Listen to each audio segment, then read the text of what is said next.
भागलपुर में एमए की पढ़ाई कर रहा था और साथ साथ अपनी बाइक राइड से खुद का खर्चा भी चलाता था। अरुण आज रात लास्ट राइड को ड्रॉप करते लेट हो जाता है। रात के लगभग 11 बजे होते हैं। तभी उसके मोबाइल पर एक कॉल आता है। अरुण ब्लूटूथ का बटन ऑन करके कॉल रिसीव करता है। मोबाइल में लोकेशन देखने पर उसे अपने ही घर की लोकेशन दिखाई देती है, पर वह ध्यान नहीं देता। वह सोचता है चलो अच्छा है, मैं घर ही जा रहा हूँ, उसी लोकेशन की एक और राइड मिल गई, बहुत अच्छा हुआ। वह उस सवारी को पिकअप करने के लिए गाड़ी आगे बढ़ाता है। सवारी की लोकेशन एक टूटे पुल के पास होती है। इन सारी बातों को इग्नोर करके अरुण आगे बढ़ता रहता है। तभी उसे दूर से एक बूढ़ी औरत दिखाई देती है। अरुण बिना सोचे उस बूढ़ी औरत के पास में जाकर गाड़ी को रोक देता है और अपनी बाइक पर बैठने के लिए उसे कहता है। अरुण बूढ़ी औरत को बाइक पर बिठा तो लेता है, लेकिन रास्ता खराब होने के कारण उन्हें कहता है, दादी बाइक को अच्छे से पकड़ लेना या आप मेरे कंधे को पकड़ लो। ठीक है, पर तुम गाड़ी तेज चलाओ, मेरे गिरने की चिंता तुम मत करो। अरुण गाड़ी की स्पीड बढ़ाता है। तभी वह बूढ़ी औरत फिर कहती है, गाड़ी और तेज चलाओ। यह बात सुनकर अरुण आश्चर्य में पड़ जाता है। उसे थोड़ा अजीब सा लगता है, फिर सोचता है कि जाने दो, और वह बाइक की स्पीड और बढ़ाकर उस सुनसान रास्ते से निकलकर अपने घर की ओर तेजी से गाड़ी दौड़ाने लगता है।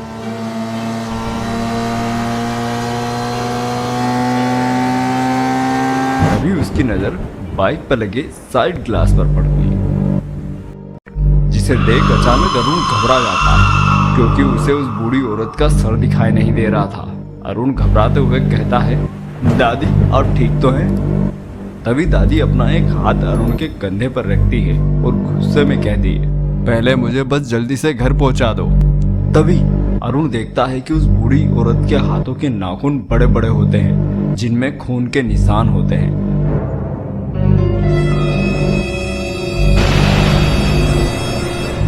यह सब देखकर अरुण अपना होश खो बैठता है और वह गाड़ी को एकदम रोकने के लिए ब्रेक लगाता है, लेकिन गाड़ी रुकती नहीं। उसे कुछ समझ नहीं आ रहा था। वह घबराते हुए गाड़ी को रोकने की कोशिश करता है, लेकिन गाड़ी रुक ही नहीं रही थी।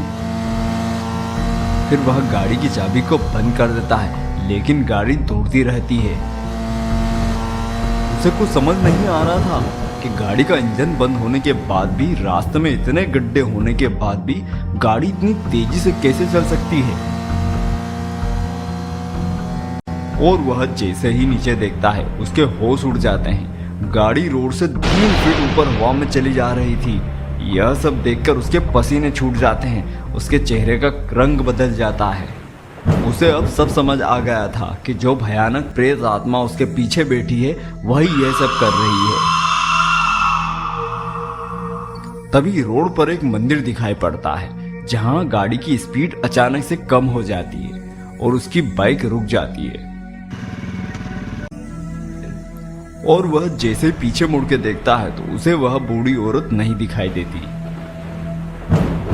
अरुण सोचता है चलो अच्छा हुआ उस प्रेत आत्मा से पीछा छूटा, और वह अपनी गाड़ी का स्विच ऑन करके आगे बढ़ाता है।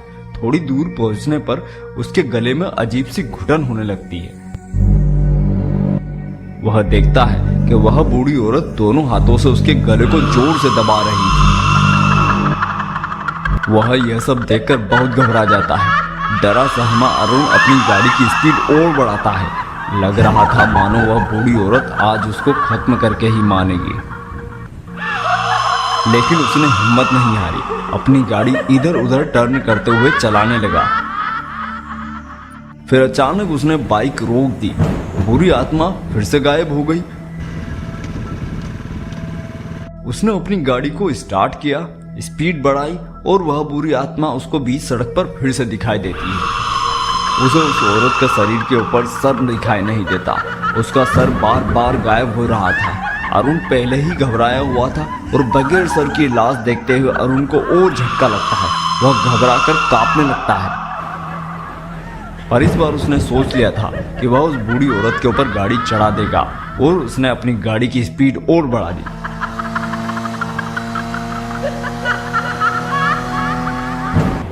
और वह अपनी गाड़ी की स्पीड बढ़ाते हुए उस आत्मा के ऊपर से गाड़ी को निकाल देता है। गाड़ी आत्मा के आर पार निकल जाती है तो बाइक जाकर सीधे अरुण के घर के सामने लगे एक पेड़ से टकरा जाती है। और जब उसकी नींद खुलती है तो वह अपने मकान मालिक के कमरे में दिखाई देता है। तभी मकान मालिक उससे कल की रात के बारे में पूछता है।